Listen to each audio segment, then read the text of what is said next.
गुरुर्ब्रह्मा गुरुर्विष्णू गुरुर्देवो महेश्वरा गुरु साक्षात परब्रह्म तस्मै श्री गुरुवे नमः.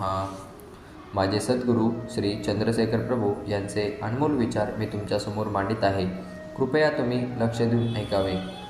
आत्मा शरीरात आहे तरी पण शरीराशी असंग आहे, तसेच शरीराहून भिन्न आहे. शरीर धर्मांनी युक्त व लिप्त होत नाही. तो आत्मा कसा आहे? जसा बुद्धीने व चित्ताने निश्चय केला जाईल. चित्ताने सत्संग विचार व वैराग्याने आत्मस्वरूपाचा निश्चय करून तदनुसार वागत जावे. जसे धनवान तो आहे की जो पैशासाठी दुसऱ्याजवळ भीक मागत नाही, त्याप्रमाणे आत्मा सच्चित व आनंद स्वरूप आहे असे बरोबर जाणल्यानंतर चित्तात सुख किंवा आनंदाकरिता कोणत्याही प्राणी पदार्थाची इच्छा होत नसते. आत्म्यातच आनंद मानावा. नेहमी आत्म्याशीच रमण करावे.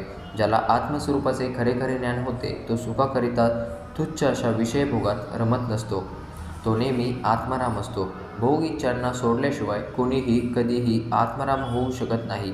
आत्माराम होण्याकरिता हे आवश्यक आहे की चित्तात कामना उठल्यानंतर त्यांचा त्याग करावा. इंद्रियांना भोगापासून आवरावे व चित्त आत्म्याशी जोडावे. ही गोष्ट काही सहज होत नाही. त्याच्याकरिता भगवत नामाचे रटन करीत जावे. चिंतन करणे हा चित्ताचा स्वभाव आहे.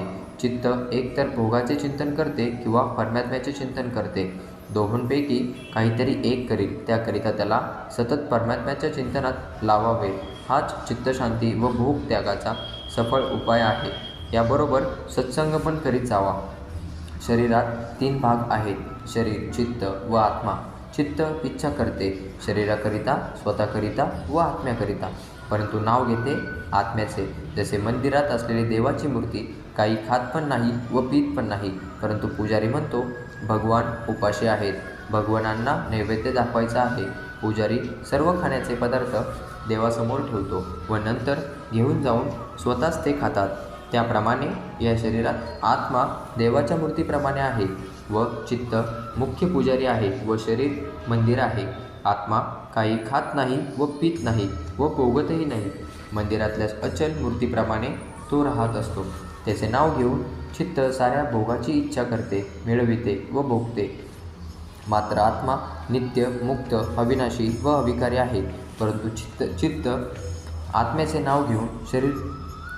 नाव घेऊन म्हणते की आत्मा बद्ध आहे. चित्तात 3 प्रकारच्या इच्छा उठत असतात. शरीर पोषणाची, मौज उडविण्याची, मुक्तीची. शरीर पोषण तर प्रारब्धानुसार होत असते. याकरिता चित्ताला सांगावे की त्यांची चिंता तू सोडून दे. आत्मा तर नित्य मुक्त आहे हे त्याला समजावून सांगावे की मुक्तीची पण चिंता सोडून दे व मौज उडविण्याच्या इच्छेचा त्याग कर. चित्ताला भोगात रममाण होण्यासाठी बंदी करावी, अर्थात भोगाच्या चिंतेचा त्याग करावा व सदा आनंदात राहावे. चित्ताने आत्म्यात रमावे, आत्म्याचे चिंतन करावे. जगतात वस्तुता चिंतनाचा कोणताही विषयच नाही, तरी पण चित्त उगीचच चिंतेने व्याकुळ होत असते. जोपर्यंत चिंता असते तोपर्यंतच चित्ताला चैन पडत नाही व आत्मानंदाचा अनुभव येत नाही. म्हणून अनेक युक्तींनी चित्ताला समजावून चिंतामुक्त करावे. चिंतेमुळे क्लेश उत्पन्न होऊन कोणतेही सुख व खरे फळ मिळत नाही. म्हणून या निरर्थक व दुःखदायक चिंतेचा क्लेशाला त्यागण्यासाठी शास्त्र सांगते. शास्त्र कर्म करण्याचा निषेध करत नाही. चिंता, व्याकुळता व क्लेश यांचा दुःखाशिवाय कोणताच परिणाम होत नाही. यांना त्यागण्याचा उपदेश संत व शास्त्र करीत असतात. जर कोणताही प्रसंग घडला तर मनाला विचारावे की याला काय उपाय करावा. जसे की आपला तरुण मुलगा वारला तर चित्ताला क्लेश होतात. त्यावेळी चित्ताला विचारावे की या मृत मुलाला जिवंत करण्याचा काही उपाय आहे का? रडण्याने, ओरडण्याने हा जिवंत होईल का? तर चित्त म्हणेल नाही. तेव्हा या क्रियेचे फल दुःखाशिवाय दुसरे काही नाही. ती क्रिया करू नये. या दृष्टांताद्वारा जीवनातील दुसरे प्रसंग पण समजून घ्यावे. उद्योग करणे, पुरुषार्थ करणे, प्रयत्न करणे या गोष्टीला मनाई नाही. चित्ताला अशी सवय लावावी की काही झाले तरी क्लेश, व्याकुळता व उद्वेग करू नये. ज्याचे चित्त सर्वदा शांत आहे तो मुक्तच आहे. जो सदा अशांत आहे तो सर्वदा बद्ध आहे. म्हणून ज्याच्या योगाने चित्त शांत राहील असा अभ्यास करीत जावा. कोणी असे म्हणतात की काहीही करू नये, अगदी क्रियाहीन होऊन बसावे, हे बरे नव्हे. कोणीही क्षणमात्र पण क्रियाशिवाय बसत नाही. केवळ सुषुप्ती व समाधी शरीर व चित्त क्रियाहीन राहते. बाकीच्या वेळात शरीर प्रकृतीच्या अनुसार शरीराला कर्म करावेच लागते, त्याला अडवता येत नाही. जर स्थूल शरीराला बळजबरीने कर्मरहित ठेवले तर मन कल्पना केल्याशिवाय स्वस्थ कधीच बसणार नाही. जर मन संकल्प विकल्परहित झाले तर मग सदा आनंदच आहे. फार अभ्यास केल्यावर मनाला संकल्परहित करता येते. जेव्हापासून शरीराने जन्म घेतला तेव्हापासून ते पूर्वकर्मानुसारच प्रकृतीला घेऊनच शरीराचा जन्म होत असतो. ते ज्या प्रकृतीच्या परमाणूपासून बनले आहे व जे संस्कार त्याच्यामध्ये आहेत त्याच्या अनुसार त्याला क्रिया करावीच लागते. जो क्रिया करतो त्याचे फळ पण भोगावे लागते. तदनुसार जन्ममरणाची परंपरा चालूच राहते. याला उपाय हा आहे की क्रिया तर चित्ताबरोबर शरीर व इंद्रिये करीतच असतात व मी म्हणणारा आत्मा तर सर्वांचा असंग साक्षी आहे. तो कर्म करतो, तो फळ भोगतो. माझ्या आत्म्यात कर्तेपणा नाही व भोगतेपणाही नाही. याप्रमाणे विचार करून मी असंग आत्मा, अकर्ता व अभोक्ता आहे हे ज्ञान नेहमी जागृत ठेवून शरीर कर्म करीत राहील. यासाठी नाटकातल्या नटाचा दृष्टांत घ्या. नाटकात नट स्त्रीचा पाठ घेतो, नंतर राजाही होतो. हे सर्व पाठ करताना अभिनेता त्या पाठशी अगदी एकरूप होत नाही, नुसती बतावणी करतो. त्याप्रमाणे आत्म्याचा शरीररूपी पाठशी काहीही संबंध नसतो. राजाचा पाठ करणाऱ्याला त्या अभिनयापासून काही लाभ नाही व भिकाऱ्याचा अभिनय करणाऱ्याला काही दुःख नाही. त्याप्रमाणे आत्म्याने शरीर धारण केले आहे म्हणून त्याचा अभिनय करून स्वतःला त्या शरीरापासून असंग समजावे. आत्मा जन्मत नाही, मरतही नाही व वृद्धही होत नाही. जे काही होते ते सर्व शरीराला होते. हे आत्मज्ञान लोकांना फसविण्याकरिता नाही व एक वेळा वाचून किंवा ऐकूनही कळत नाही. जर चित्त एक क्षणही आत्मचिंतनाविना राहिले तर मोठा अनर्थ उत्पन्न होईल. यासाठी अभ्यास करणाऱ्याला साधकाने ध्यानपूर्वक चित्तात आत्मचिंतनात लावावे व शरीराने आपले कर्तव्य कर्म करीत सर्वदा चित्ताने आत्मचिंतन करावे.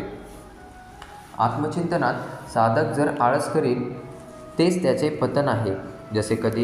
असे कधी समजू नये की मी तर आत्मज्ञानी झालो आहे, मी जे काही करतो त्याच्याशी माझा काहीही संबंध नाही. असे समजणाऱ्याला आत्मज्ञान झालेलेच नसते. हा तर पुढील अनर्थाचा सन्निपात आहे. आत्मज्ञानाकडून पापे घडत नाहीत. त्याचा सर्व क्रिया शांत व पुण्यमय सुखशांती प्रदान करणाऱ्या असतात. म्हणून मनाला शांत ठेवून मनाने आत्मचिंतन करीत शरीराने प्रकृतीच्या अनुसार कर्तव्य समजून कर्म करीत राहावे. चित्ताला शांत ठेवण्याची फार जरूर आहे. शांत चित्तच मुक्तीचे साधन आहे. जसे आम्हाला बोलायचे नसल्यास मौन धारण करतो, तदनुसार काही वेळा पुरते मौन राहतो. त्याचप्रमाणे एकांतात बसून चित्ताला संकल्परहित करण्याची सवय पाडावी. रोज थोडा वेळ अभ्यास करावा. याप्रमाणे ध्यानाला बसण्यापूर्वी चित्ताला सांगावे की तुला विचार करावयाचा असेल तर करून घे. आता तुला काही वेळपर्यंत काहीही विचार न करता बसायचे आहे, म्हणून शांत होऊन बस. जसे आपण दुसऱ्याला सांगतो तसे चित्ताला सांगावे. शरीर न हलविता स्वस्थ बसावे. पण जरी चित्तात विचार आले तरी त्यास सांगावे की अरे तू कोणतीही कल्पना मनात आणू नकोस, शांत बैस. या अभ्यासाला हळूहळू वाढवावे व विक्षेपरहित एकांतात राहावे. या अभ्यासाने थोड्याच दिवसात मनाला पूर्ण शांती येऊ लागेल. स्थावर जंगम सर्व वस्तूत आत्मा व्यापून आहे. देव, दानव, मनुष्य, पशुपक्षी वगैरेत आत्मा आहे. आत्म्याच्या असण्यानेच शरीर सर्व क्रिया करते. आत्मा सर्व शरीरात सारखा आहे. आत्मा स्त्री नाही, पुरुष नाही, नपुंसकही नाही. त्याला जात वा धर्म नाही. तो लहान वा मोठा नाही. त्याला रूप वा रंग नाही. तो आत्मा निर्विकार, निराकार, अजर, अमर व अनंत आहे. तो नेहमी एकरस असतो. शरीरे अनेक आहेत परंतु आत्मा सर्व शरीरात एकच आहे. ही गोष्ट एकदम समजत नसते. कोणी सांप्रदायिक आत्मा अनेक मानतात.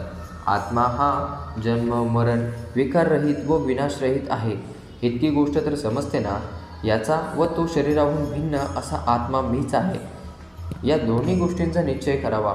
जर कोणताही संप्रदायाचा आग्रह असेल तर तो मनातून काढून टाकावा व आपल्या बुद्धीने विचार करून आत्मस्वरूपाचा निर्णय करावा.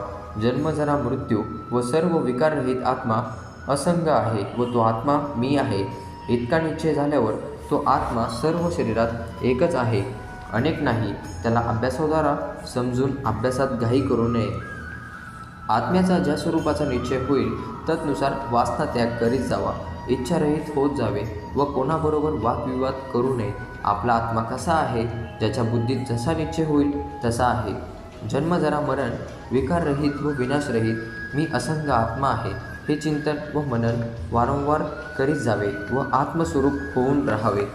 सर्वात आत्मा आहे हे जाणून आपल्या संबंधात येणाऱ्या प्राणीमात्रांची सेवा करावी. या सेवेच्या द्वारा आत्म्याचा साक्षात्कार होतो. प्राणीमात्राला दुःख न व्हावे असे वर्तन ठेवावे व ज्या प्रकारे सुख होईल असे करावे. मी आत्मा आहे व सर्वात आत्मा समान रूपाने राहतो असे बोलणे सहज आहे, परंतु आचरणात आणणे कठीण आहे. पहिले तर हे बुद्धीत ठसणे कठीण आहे. बुद्धीत त्याला स्थिर करण्याकरिता प्रथम बुद्धी शुद्ध व निर्मळ केली पाहिजे. ज्याप्रमाणे स्वच्छ वस्त्रावर रंग उत्तम चढतो, त्याप्रमाणे शुद्ध चित्तात आत्म्याचे ज्ञान स्थिर होत असते. चित्त शुद्ध करिता सदाचार, स्वधर्माचरण, इंद्रिय निग्रह, सत्य, अहिंसा, सत्संग व विचार तसेच विवेकाची जरुरी आहे. जगात चेतन वस्तू एक आहे. त्याला वाटेल तर आत्मा म्हणा, परमात्मा म्हणा, ईश्वर म्हणा व जे नाम आवडेल ते म्हणा. तो सर्वांच्या शरीरात राहणारा असल्याने त्याला आत्मा असे म्हणतात. मोठ्याहून मोठी देवता, मोठ्याहून मोठा दानव, मोठ्याहून मोठा मानव, तसेच लहानातून लहान देव, दानव, मानव तसेच पशुपक्षी वगैरे सर्व जीवांत भिन्न भिन्न शरीरात एकच आत्मा राहतो. सर्वांच्या शरीरात राहणाऱ्या आत्म्याचा सामिप्यानेच क्रिया होत असते व ज्या शरीरात जी शक्ती काम करते ती शक्ती आत्मज्ञानाकडूनच प्राप्त झालेली असते. आत्मा काही करीत नाही, काही भोगतही नाही. तो फक्त तटस्थ राहून पाहत असतो. शरीर म्हणजे स्थूल, सूक्ष्म व कारण शरीरे समजावी. हे शरीर नसून केवळ आत्माच आहे हे चित्ताला समजविणे कठीण आहे. ती सहज गोष्ट नाही. याच्याकरिता फार प्रयत्न केले पाहिजे. आता हा प्रश्न आहे की आत्मज्ञानाच्या प्राप्तीकरिता काय केले पाहिजे. या प्रश्नाच्या उत्तराकरिता पुढील व्हिडिओ नक्की पहा. हरि ओम नमः शिवाय.